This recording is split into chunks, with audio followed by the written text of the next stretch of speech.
So, in the space of a couple of months, as I said, we're moving backwards to going back to milk, and we want to clarify the whole Chalav Akum, Chalav Stam, or maybe more accurately, as Rav Moshe used to call it, Chalav companies.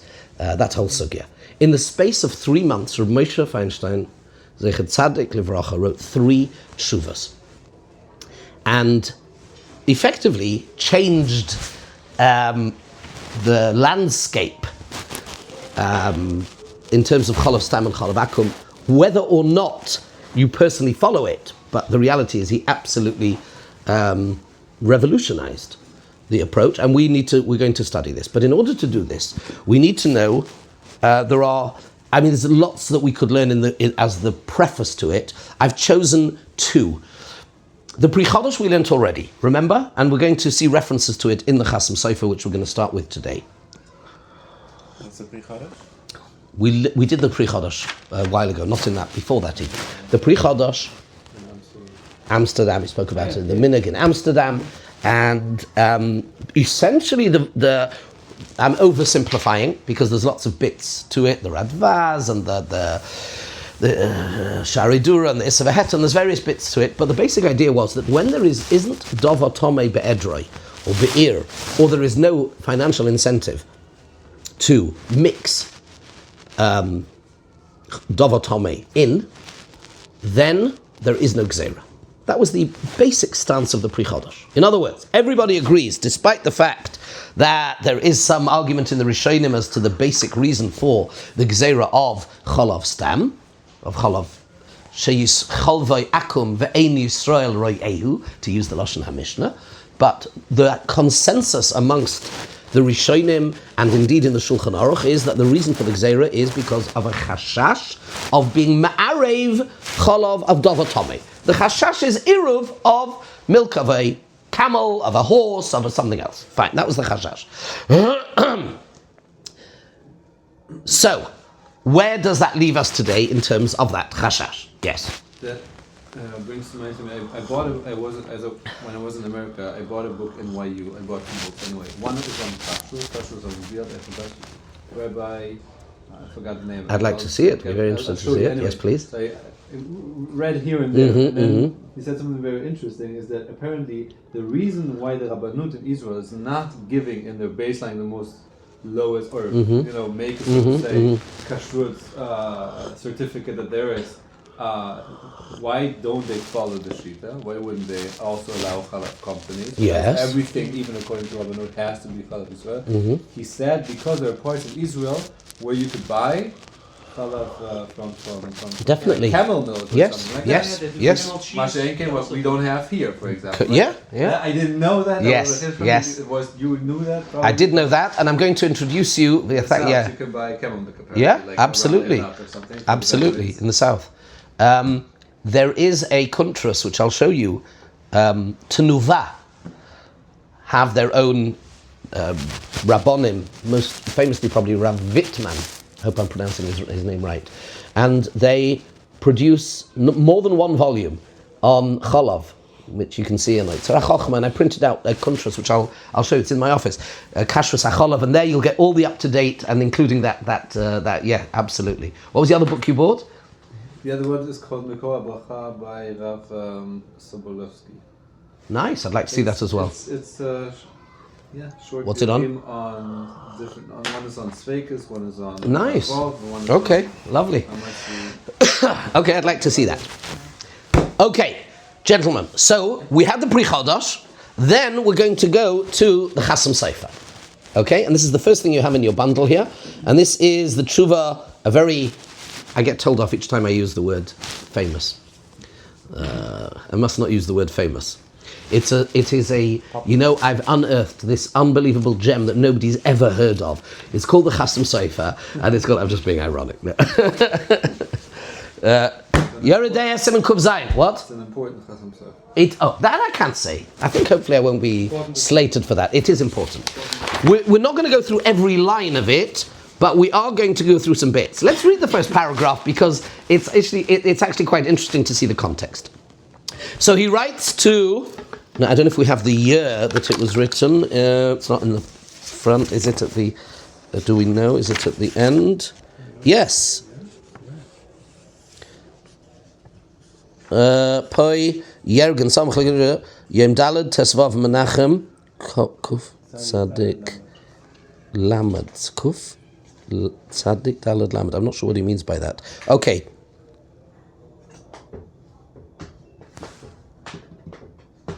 Okay.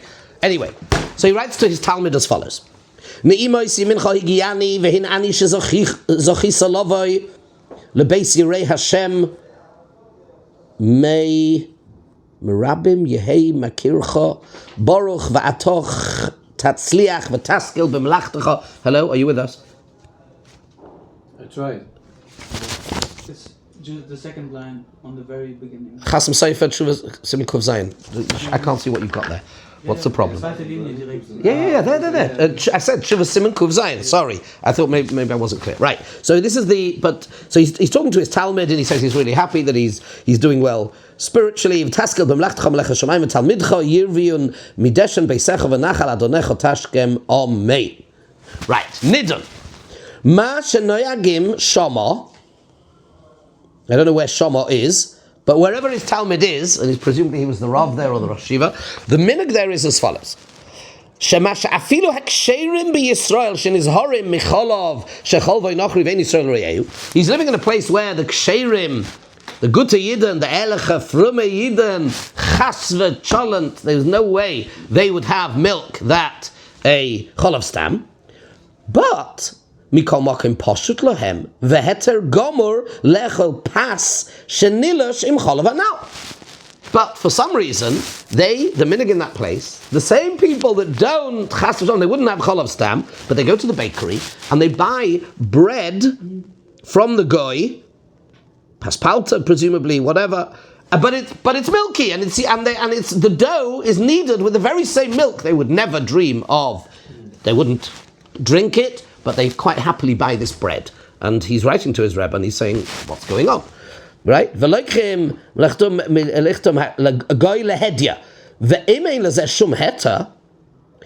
if indeed, you, my dear Talmud, as you have asked, if it is something which is problematic halachically, and then they go and have bread, im yesh l'tzarfom lezimun.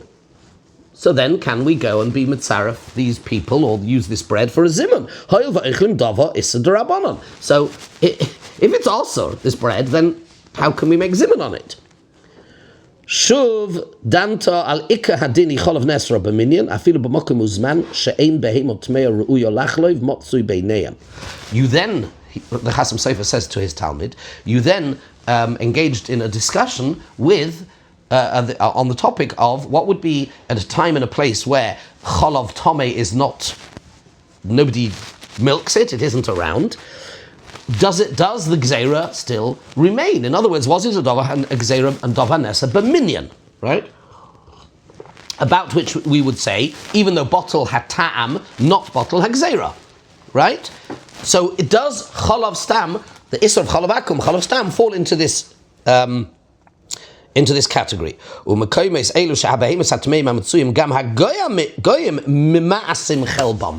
So apparently there's a comment on what was happening there, wherever that was.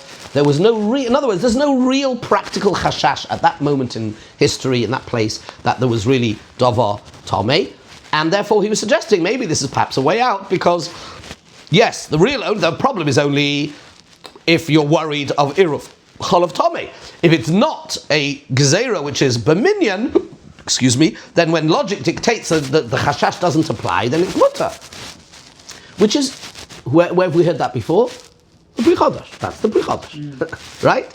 Let's see the Chasam Sofer's answer. You can do that in general. Sorry? When you have an Issa Rabbanan and we say that today that doesn't apply anymore, can we just go as far as to lift up Issa Rabbanan? If it is a Davar Nesa B'minyan, absolutely not. If it isn't a Davar Nesa B'minyan, then theoretically, why not? If there is a Gzeira Drabanan, so for example, let's say my Machronim. My Machronim, so for example, the Yekkers, they don't do my Machronim. And there is a reason to say, because it was only because of Melech Sodomis, and we don't have Melech Sodomis anymore. I'm not saying we shouldn't do my Machronim, that's not the point, but the concept, see if I can think of a better example. Is it meat and fish? Sorry? Mean and fish? That's sakana. That's a complicated Well, one. there was left open overnight. Giloi. Yeah, that might be a good one. That might be a good one. Again, it's a bit of a sakana one, but also me'ika hadin. It would seem me'ika hadin. They made a gzeira because of a specific chashash. Where that chashash we know definitely doesn't apply anymore, then it would be mutter. Why don't we just say the same thing for Shabbos? Well, they're like, well, you can't ride a horse because maybe we were afraid they were going to do something. So today we could Speak clearly. So why is, for example, for Malachos of Shabbos, today you can't ride a horse anymore? Back in days, you would have been afraid that you would rip off a branch from a tree. You still would Today, be. we would probably say that doesn't apply because no one rides a horse People ride ripping up- horses. but they don't use a branch from a tree to lead a horse. So I would have to look into that one. Okay, I would have to look into when we would and when we wouldn't say it. But in Achnama, where the chashash, it could be a shvus of Shabbos. By the way, Shabbos is not a great example because there are some Rishonim who hold that a shvus on Shabbos is a bit more is treated differently. But where there was a gzeira, all it was a gzeira because of a specific chashash. Then, if it wasn't forbidden b'minyan, and you'll see in a minute, by the way, we'll see. Let's see. But it seems that is absolutely, as long as it's not nesa b'minyan, if there is no reason to be. Sorry, what is nesa? So we said this a few times, guys. We need to. We said it a number of times. So you are used to from Yeridea that something which is sold by number. That's not what we're referring to. Eggs and stuff. That's what you've been doing. This is something else. This is called a gzeira of a dover shebeminyan, which means when their chazal got together, they have various.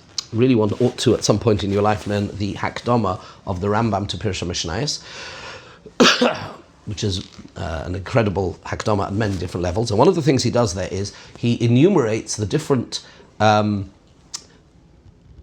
legislative tools and structures that are available to Chazal. There was Gzeros, there was Takonos, there was Siyogim, there was various things, and they had the ability to enact different types of legislation, right? Now, one of them, and this is already in the Gemara, it's called Davar Shebeminyan because that there are some things where Chazal decide that we are going to forbid something. And even though we may give one or more reasons, but really, we just want to forbid this. Now, I'm making that sound that came out wrong. Meaning that once we at a certain Beis Din, at a certain point in history, forbid something with a certain severity, then it needs a Beis Din which is Godel Mimenu B'chochma U'B'minyan. It needs another Beis Din which is greater than it, B'chochma U'B'minyan, whatever that means, Machlekes Rishonim what that means, in order to release it. You need it's a bit like Lahavdil Elef Havdalas. I don't know how it works here in Germany, but in England certainly, it's like you have in England you have a magistrates court, which is the very basic, sometimes made up even of civilians, and they can deal with very, very small matters. And then you go to a crown court, a county court, and then you go to the high court, and then you have a supreme court, and then you have the House of Lords. And to overturn legislation, Verfassungsgericht, vielleicht? I don't know. Yeah? So you can overturn a lower court's decision, but a lower court can't overturn a high. It's kind of, that's the way to see it. Okay? So, yeah? Okay. Question, and that's called a Dover Shebeminyan, meaning a Gzeira that was made a Dover Shebeminyan. So the question now is, one of the fundamental questions is, Chalav Akum. What category does it fall under? The Pri Chadash very clearly understood that it was just a common garden variety, as we say, form of a regular drabonon. There was a chashash. And the Mishnah therefore made a gzeira on the basis of the chashash, says the Pri Chadash. Therefore, when the chashash clearly is no longer applicable, the gzeira is, they never forbade that. That was never the Issur. And there is potentially another way to look at it, and we're going to see in a minute, I don't want to give the game away. If one, however, would view the gzeira of Chalav Stam as a Dover Shebeminyan, for whatever reason, then you can stand on the head. Even if now, for the next till Mashiach comes, there is no more, every camel and horse on the planet gets hit by a meteor and is extinct, it would remain, because it's that level. It's a gzeira, it's a Dover Shebeminyan. Well, unless we have another I mean, theoretically, right? Unless we have another assembly of Theoretically, men but that are but wiser or bigger. yeah, but it generally it Probably won't happen. it doesn't happen. Yeah, Say correct. It's not theoretical. going to happen. It's very theoretical. What's the marker for a double dominion? What What does it? I understand, but So when Chazal told us, and we're going to see whether, and this is a separate sugya. This is a sugya in itself. Rav Feinstein gave a shir on this. I've heard it from him twice. Maybe at the CR. Possibly, but here, no, he's giving it here in the base of Medrash. And when he spoke about, yes, I remember, and he spoke about, it was the Chuvas Rashba and the Chazon Ish, about when you can argue on, and that was part of the shir. Anyway, it's a separate topic in terms of the structure and the hierarchy, but we're going to see something about this now. Let's go weiter. Hine. So we because I want to see quite a bit of the first paragraph, so I'm going to run through it. Follow with me, please. Hine. B'sharei dura kosav u'meviyoi pri chadash v'zel ha'shayne. So the Sharei Dura wrote, and this was quoted by the Pri Chadash, and he says as follows: quote, citat. Chalav shechol v'goyven Yisrael re'eu ein behema b'dira surah delay lepek churba minei peretz geda yishchenu nachash. Kach posek Rashi zal ad kan l'shaynai. So the Sharei Dura quotes Rashi to say that it remains chalav, remains also even if you don't have any cows or camels in the flock. But why does it remain also? So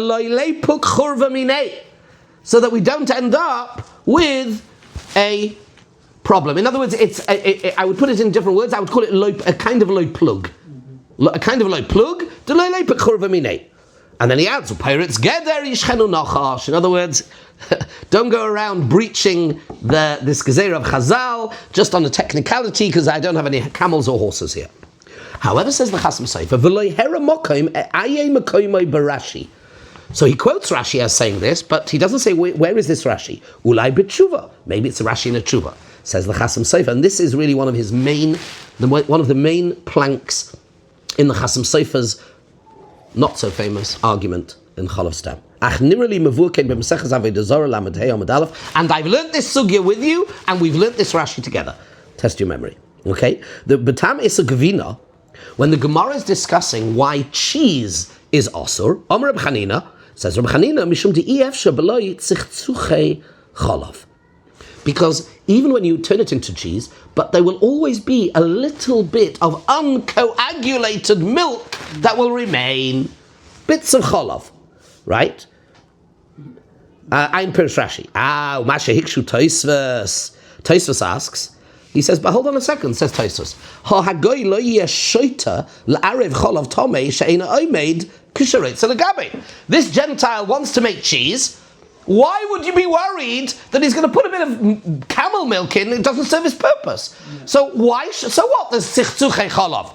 But who cares? Who cares? It's kosher because it's obviously there would be. In other words, I have a logic to tell me that there's no camel milk here because it would go against the guy's interests. We already had that concept of he wants to make cheese. So this is it. This is where it comes from. This is the Makar. This is the Makar. Is that actually scientifically like in those books that you have? Is that yes. I'll come back to that another time. I can show you some of the scientific stuff. Absolutely. Now here comes the fascinating chiddush of the Chasam Sofer. So Tosfos has got a really good question on Rashi. Says the Chasam Sofer, V'hama'ayin beloshen Rashi yovin dovar li'ishurai. If you learn Rashi carefully, v'alamdan, you'll understand. Disvira leila Rashi. And this is the bit to highlight really the next few lines, and this is his central thesis. Disvira leila Rashi, d'cholav Gzeira kadmonius hoisa koidem shenesru gvina. Koidem she'asru gvina. So the first thing he tells us is a really interesting historical point. I don't know where the Chasam Sofer or how he knew this. You'll see in a minute. It's going to fit with his thesis. He is of the opinion that first came along a Gzeira of Chalav. Chazal came along and forbade Chalav. At some point later in history, they decided to forbid Gvina. Okay? Point number one. Right? So, There was a gzeira kadmoniyos kodim shasru gvina va'oz osru hachalav she'ein Yisrael reyehu. And there, what did they do? They forbade Chalav, that a Jew doesn't see the milking. It is true, says the Chasam Sofer, that the motivation and the reason underlying this Gzeira is a concern for the admixture of treifa milk. Mikol Mokoim, Shegozru va'osru b'minyan stam osru kol Chalav she'ein Yisrael roya hagvina o yochai lirais.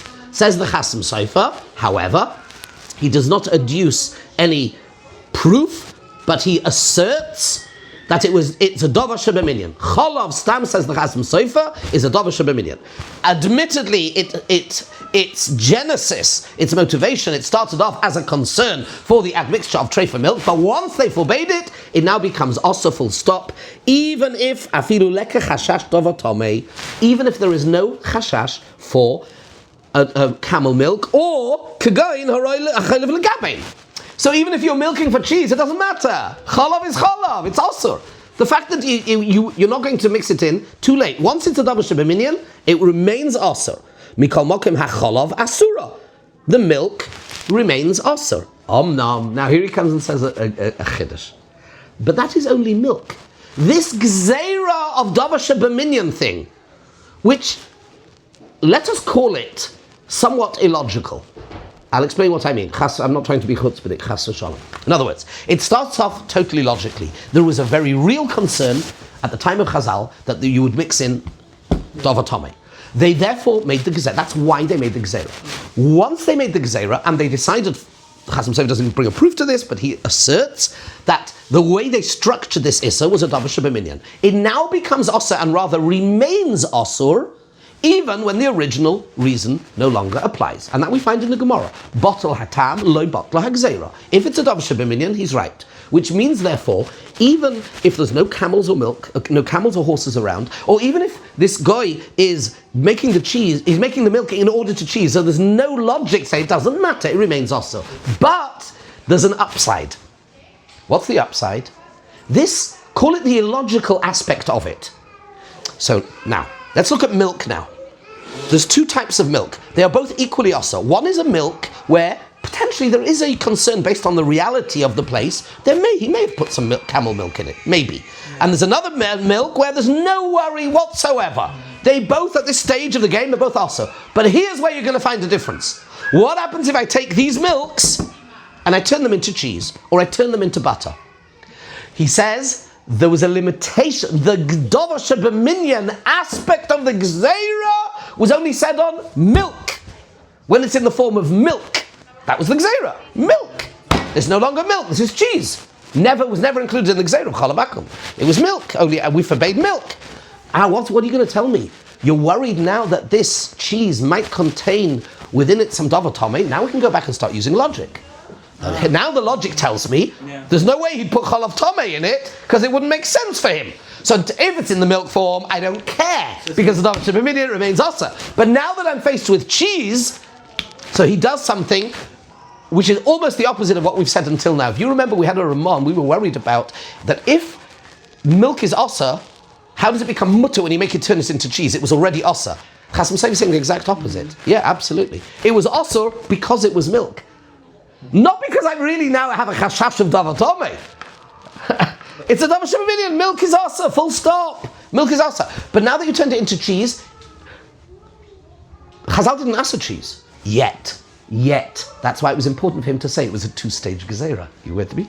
So there was a time in history where all we had on the statute books was the Isser of Chalav. Cheese, fine, no problem. Gavino's no problem. At that point in history, you're faced with some cheese. Now, what do you say? But that's always b'diavad. What's b'diavad? So he would probably rely, as far as I understood, always on the case which is only b'diavad. Because what do you mean by b'diavad? In the sense of lechatchila, the milk is still non-kosher. So to make lechatchila cheese would be still... Oh, I thought that's what you were asking. No, I think it would be absolutely fine. Why?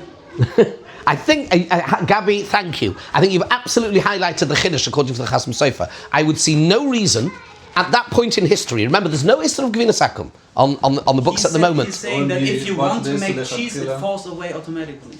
Yeah. Even lechatchila. Because the Gzeira is only on Chalav. But it is Chalav. No, it isn't. It's cheese. But it can't be cheese before I made it.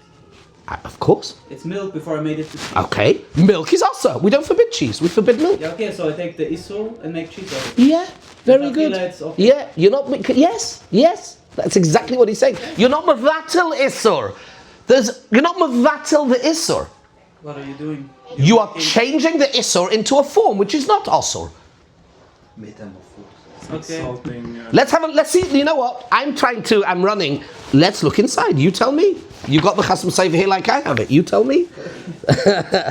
You see what he's done? This is Chasam Sofer. Zagoyin. It's a genius. So the first thing he does is he lays down the basis for the structure. This is his lamdas. He asserts, admittedly without any proof as far as I can see, that it was stage one. There was a gzeira of only on Chalav. What was that gzeira?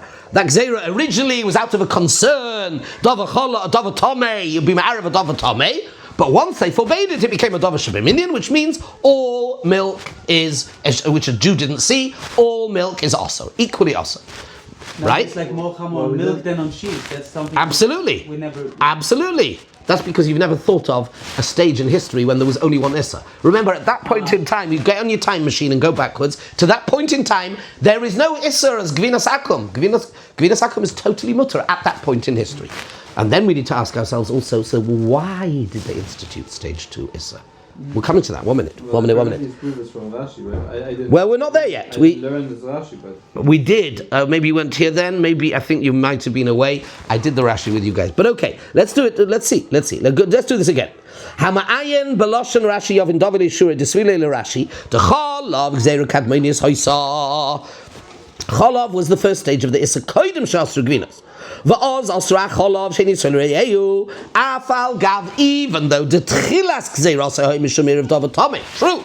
Initially, the reason for the gzeira was because we were concerned that you put in something tomei mikol mokim shekasru va'osru b'minyan stam osru kol Chalav sheni tzolreyeh chaliva. At that point in time, it became a davar shebiminian. Says the Chasam Sofer, but all milk becomes also. He could have seen it or could have seen it, yeah, whatever. Afilu leka chashash davatome. Even now, there's no real chashash of davatome. Could go in achaylev legabein, for example, I'm milking in order to cheese, doesn't matter. Mikol makim hacholov asura. Omnom. Abba. Kashenishtana mitzurosa. V'nasis chema oigvina. Loi gazru v'chazra laheta. There was no, at that stage, there's no gzeira, and it becomes mutter again. V'kach kosav ukmoik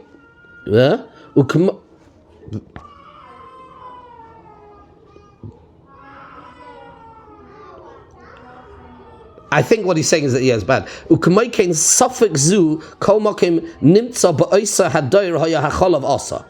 Afilu chaylev legabein kach nesa b'minyan. But v'hagvina hanasa mizeh hoya mutter kiven shenishtana. So that's where he's up to in history. V'hinei hacholov haloz, this milk, kol zman shaloi nishtanas he isur gomor. It's properly also k'mai gomor k'chol ha'isurim v'oiseres tanur upas v'hakelim. And it would asa, if you take that milk and you cook with it or whatever, it's a blias of issa, it's also.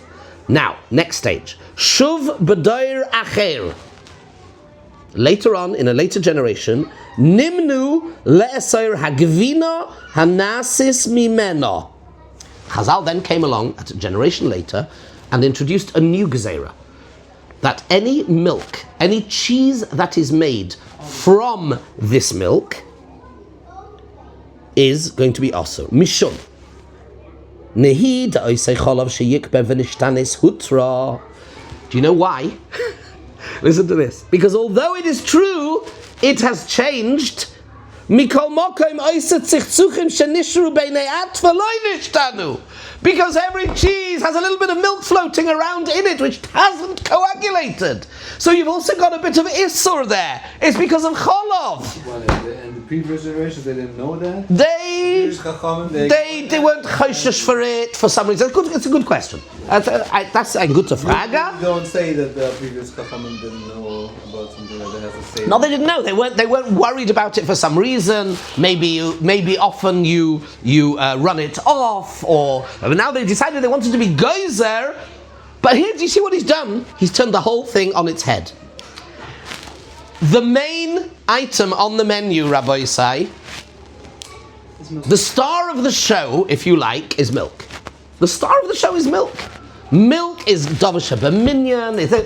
And Chazal came along later and said, 1 second now, guys, I have a real problem with cheese. Do you know why I have a problem with cheese, says Chasam Sofer? Because there's Chalav beinei atva. There's Chalav. Let him finish. It's genius. Mikol makom kol zman shehachalav be'en. The Chalav is be'en, v'lo nishtana. He also mishum gzeira kadmonis to Chalav shechol v'nachos v'nisrael yehu. Kol ayin roya yovin shezeh das Rashi b'mesek l'shoinoi v'lo kosher mida kushis atoisvas. If you read Rashi carefully, he says this is the Rashi the Sharei Dura is referring to, where everybody says they can't find it. Gesundheit. They don't know where it is. What's the Rashi he's quoting? That even if there's no Chalav, what does Rashi say over there? Ein Pirush Rashi. Oh, we don't have the Lashon in front of us. But he says that pshat in the Rashi of Tzichzuchei Chalav. Yes? Let's see, do we have Avodah Zarah here? Usually not. Oh, you're very frum. Do we have an Avodah Zarah here, please? There's never an Avodah Zarah when you need one. Oh, here it is. Okay. Let's, I should have... We did learn the Rashi a while ago. Let me read the Lashon of Rashi. Now, it's going to be important because... Not tomorrow, but next... Oh, I'm away next week. Okay. Lamed Hey Amud Beis. Is it Amud Aleph Amud Beis? I've forgotten. 1 minute. Ein Minut. Where's Rashi?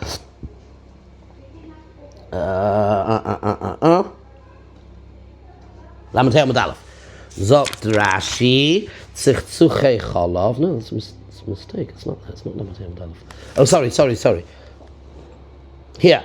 Says Rashi, Lefi she'i efsha legvina belech tzichzuchei chalav, says Rashi, bein guma shel gvina nishar min hachalav. V'hachalav shechol v'akum ve'in Yisrael re'ehu asur. Dil ma'arav le'dav v'chalav tamei. V'chalav tamei ene oimed. V'imi rev tamei b'tayra, atamei nishem nisu v'techalba. V'chalav asur min ha'tayra. Because Rashi does say the problem with the cheese is that you have a bit of milk there, and milk is asa. So it does sound like a bit like the Chasam Sofer. Why does it start the problem even before? We said here in the Shuvah that it would me'asa, the milk would me'asa kelim, it would me'asa stuff. So why don't we say if you put the milk into the thing to make it cheese, then already the kli would be asa in the first stage because you put milk in. Well, you're not cooking it. It's cold. You're not hooking. You're not cooking it. Presumably, you don't heat it up. You don't heat it up. Okay. You put in a bit of rennet, and it turns into. Is that done cold? Oh. Yeah. They would do That's afterwards, but you can. You don't have to. It's like a. So I think we'll stop here for today. But I've tried to bring the Chasam Sofer's Tshuva a bit alive to show you his lomdus and how he gets there, and that is his main thesis. There's more we can see later and next week. So I am actually away. I was going to be in Sarajevo, but as you may have heard, we got cancelled. Wow. Anti-Semitism, and so I've lost my ticket. Serbia. I was meant to fly Monday morning to Sarajevo via Belgrade. So instead we're going to Munich. But either way, so I'll be away Monday, Tuesday, Wednesday. I'm afraid. Bli Neder Thursday we will have Shia.